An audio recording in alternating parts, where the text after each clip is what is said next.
Hi, welcome back for another preview video. This time I'm going to present to you a very simple, fun party game with abstract strategy elements and dice drafting, which is called Cheezers Arena. Yes, you heard right, it's Cheezers Arena, not scissors, Cheezers.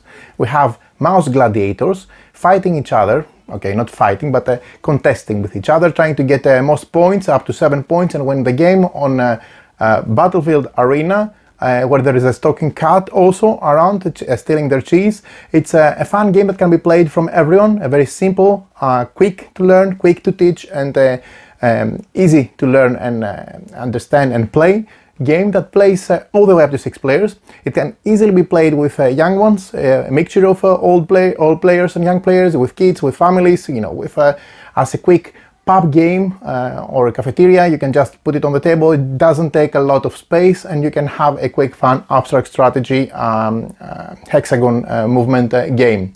Now, Amoeba is a company that has made Tank Clash, a game that I really enjoyed and previewed last year, and now it has been fulfilled, and I just picked it up, and it's a great tank battle between 2 players. Simple rules again, but a lot of strategy and a lot of cool things to enjoy, so I highly recommend that you check this one out. This is a new project, it's coming to Kickstarter. I'm going to add the link in the description of the video below, so you can follow up and find out more about the launch, which is anytime now, and about the campaign and how it's going to be seeking funding from everybody in order to get published.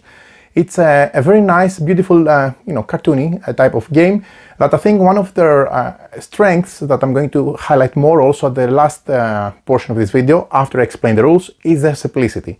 It's very simple, yet it's very fast-paced, it's very accessible, it can be played from anyone and everyone, and it's a game that I think a lot of people are going to enjoy exactly because it's so easy to hit the table throughout, you know, a sea of difficult games with a lot of rules, a lot of clarifications.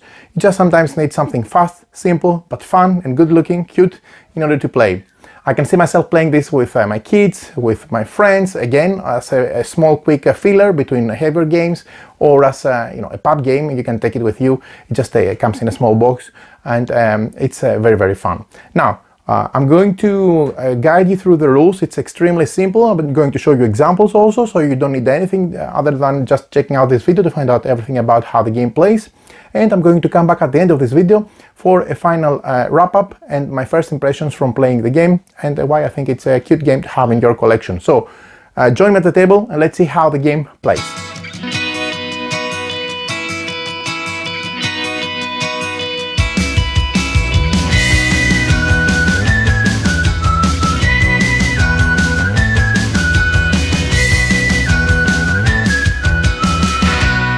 You are a gladiator mouse competing with other mice and stalking cat for cheese and glory.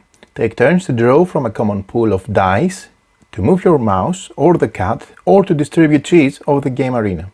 Use your wit and cunning to be the first to collect 7 wedges of cheese and be crowned the winner. So welcome to this preview video. We're going to see how Cheezers Arena plays. It's a nice name, quite catchy actually.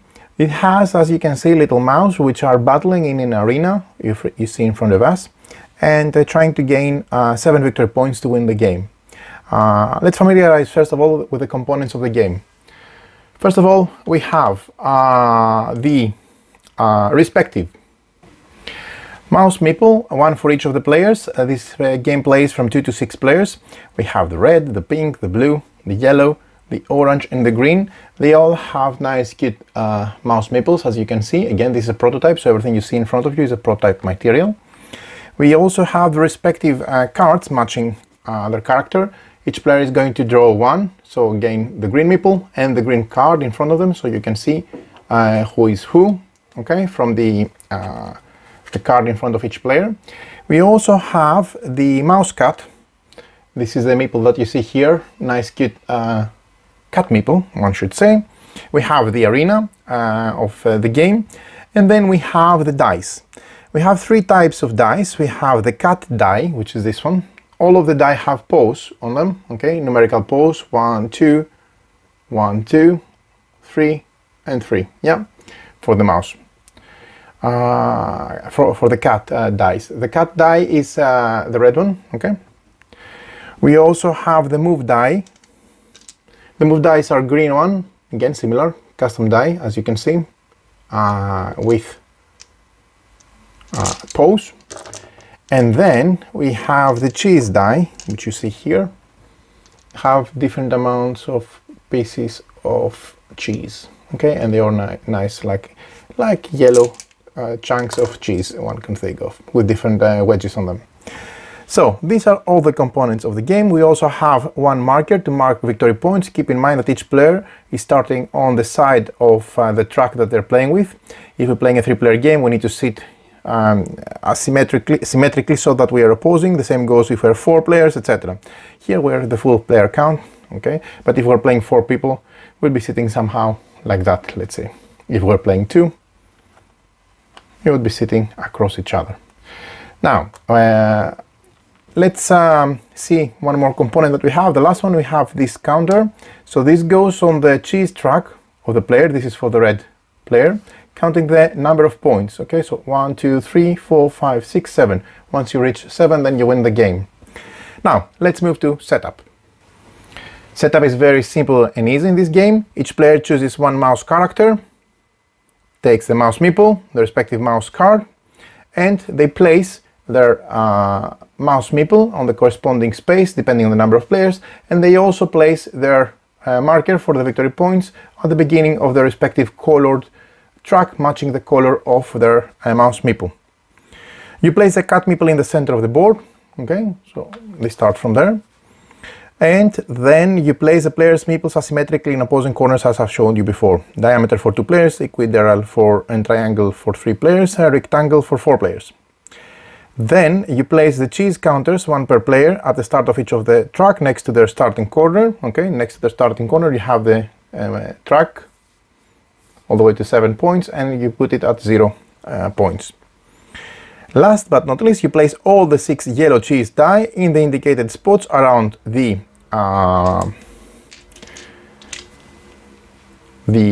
cat. Let me show you where they go. This is where the cheese dice go, okay? So essentially they're around the cat meeple.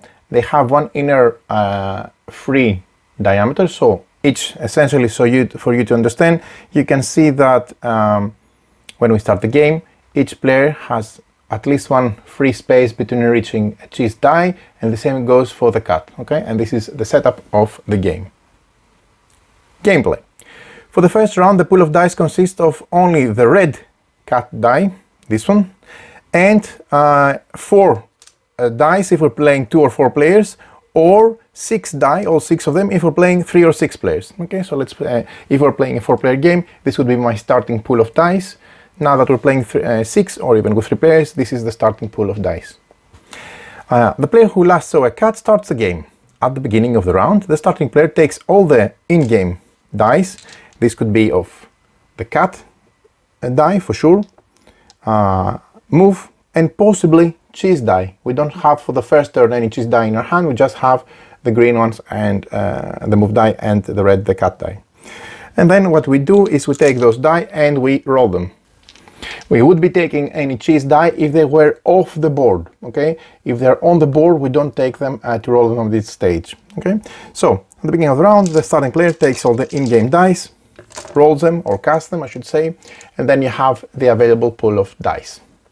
Next, the player and subsequently other players taking turns by picking one of the dice and performing the action corresponding to its color. So you'll be taking a die, performing an action, okay, and keeping it in front of you. Let's just see what the different dice do. First, we move. The player may take up to X, depending on the result on the die, steps in a single direction without turning or changing it. Okay, so that's for the move die, the green die. So whenever I take a green die, I would move up to the number of posts, in this case 3, or if it goes, in this case, 1, okay, or in this case 2. So depending on what has been rolled, okay, I had, this is amazing, I rolled all 3 posts, okay, anyway. But it could be 1, 2, or 3, the results, as you can see. Now, the player is going to, if they select a green die, they're going to be able to move because they selected a green die, the move die, and they're going to move up to the number of posts shown here. In this case, up to 2. They can move either 1 or 2. Now, let's see how this is valid. I'm going to remove this die just to show you. Okay, so let's focus here on the green. Now, let's say I take the die, this one, the one with the 2 poles. Okay, or that's whatever was left in front of me. Okay, I place it in front of me, and then I perform the move action. I will be able to move up to the value of 2 in a straight line. That means 1 or 1, 2, the full number, without changing direction. That means I cannot do 1, 2, or I cannot do 1, 2. Okay, so let's say I'm here, I can move up to 2, so 1, 2, or 1, 2, or 1, 2, or 1. Okay, so this is how I would move. Again, I cannot change direction, so I cannot do 1, 2. Okay, but I can move less than my full amount. If it's 3, less than 3, or up to 3. If it is 2, even less than 2, in this case 1. So this is how move is done. Now, again, let's focus on moving, and let's make an example. Let's say I'm here, okay? And let's say I have a cat meeple here. Now, when I move, let's say I moved, okay? When I move, entering the hex that is immediately adjacent to an opponent or the cat, that means next to the cat, or even next to an opponent, okay? So, let's say I was moving next here, next to the cat. That means I need 1 extra step per adjacent obstacle. Okay, so if I have a single one, there's only one, so let's say, when I draft it, I cannot move here because I need 1 for the movement and 1 for each adjacent obstacle. In this case, I will need to move. Again, the rule for the one direction still applies, okay? So if I'm going to move here, I'm going to move, I cannot move if I had only 1. But if I had a 2, okay, I can move because it's 1 plus 1 for the obstacle 2. Even if I had a 3 and I wanted to move to this direction, I cannot move further because I move 1 and 1 for the obstacle. And if I wanted to move again, I need to move 1 plus 1 for the obstacle. So that means I should start with 2 for here and 2 for here, 4. If I wanted to start from there and go there, but you cannot have up to 4 posts on the die. Okay, so even with the 2 or the 3 a green die, if I want to move in this direction, I can only move 1. Also, keep in mind that if there is another, let's say, opponent, so it's either the cat or the opponent or both. Okay, when I want to move, and let's say I have now a 2 die that I'm drafting, there is no other value. I cannot move here because that means I would need to spend 1 plus 1 for this opponent plus 1 for this opponent, total of 3. Okay, so I can only do that if I selected a 3 value, which means I would be able to move 1 plus 1 plus 1. Okay, so this is how movement works. You have to be mindful when you're drafting dice when you want to move, because you need to spend extra steps from a pose on the die, the green die that you selected, if you're moving next to other opponents, adjacent to other opponents or the cat. After using the move die, okay, so let's say I just moved 1, 2, okay, and I drafted a 2, okay. After moving the draft die, just add it to the next to the dice pool, but not here, so they're not cannot be selected. Okay, it goes out further around, so you just place it somewhere else, okay, close by. And it cannot be selected from the other players until we end the round. If the player finishes his or her move on a hex with a cheese die in it, he will win the victory point and move the cheese counter 1 place to the right. That means, let's say I was going to play now and I'm the green player and I'm drafting 2. Okay, so I take this one, I can move 1, 2, and then I'm going to win 1 point. The green player is going to progress 1 on the 7-point track because I finished my move on a hex with a cheese. Okay, so that's a target for the players. They need to be chasing these yellow dice because these are the dice that they give them victory points. Similarly, the player will then remove the cheese of the die, that the die cheese that he took off the board to the side. They cannot be drafted again for this round. It will be used for the dice pool for the next round. And this is how you create the pool this is how you may end up having cheese in the pool that you roll at the start of the game from subsequent rounds, because some people may have earned victory points from the yellow dice and remove them to set aside for the next round. Okay, so this is everything you need to know about the green, the move die. Now let's see the red one, the cat die. Okay, this one. Now similarly, when you select the red die, you must move the cat in a single direction again by exactly the number of steps indicated on the die. So either 1, 3, or 2. Okay, so the die will have some pose again. So if I select this one, I will move the cat. Okay. If the cat walks through or stops on a hex with a cheese die, that die is removed from the board and added to the dice pool for the next round. Nobody gets any victory points. So if I used this one to remove the die, I would be taking it out. It will be used again to roll it for the next round. Even if I ended up my turn on that. The cat may stop movement early due to 2 reasons. The first reason is it avoids walls and will not move into any of the outmost hexes. That means the cat moves anywhere, you know, not in like that. You have to move in one direction similarly. Okay, so with the movement of the die that you selected, 1, 2, you need to make in one direction movement. Okay, you cannot make zigzag. But anyway, through the rounds, the cat will be moving once players are selecting the red die. Okay, but this is not permitted, so you cannot move to the outer part of the arena. Okay, the cat does not like the walls, so not the ones that they are all around the arena. These are not allowed to be entered by the cat. And also the cat may stop movement if it has to stop movement early because a hex it wants to enter, it's next to and occupy it by a mouse or several mice. Okay, so these are the rules of how the cat moves. Now we've seen everything about the red die and the green die. But what about the cheese? In subsequent rounds, when you make the dice roll, you may have both the green and the red, which is always there, you know, the dice pool, but also some yellow dice, because they were set aside from players claiming victory points from before, or from the cat removing them from the board. If the player takes a cheese die, they put it on the board exactly X steps away from the current position of the cat.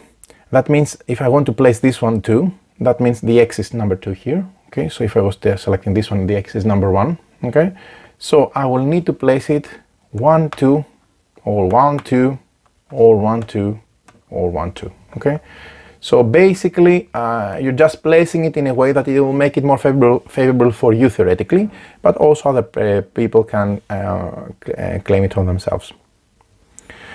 Now, there are some quick notes. When selecting a die from the dice pool, a player may not pick up the die that he or she cannot use to make a permitted move. Okay, so you cannot just select it to remove it. The player will be forced to skip a turn, but will still be allowed to attempt the next turn in the same round if enough dice remain. Also, a player is allowed to skip a turn voluntarily if they want to, because they don't want to do something this turn. Okay, they can just skip it, and they are allowed to pick again on the next turn if there are any dice remaining. If none of the players can execute a permitted move with the available dice, or all players have consecutively passed, the player sitting next to the one who made the actual last movement starts the next round.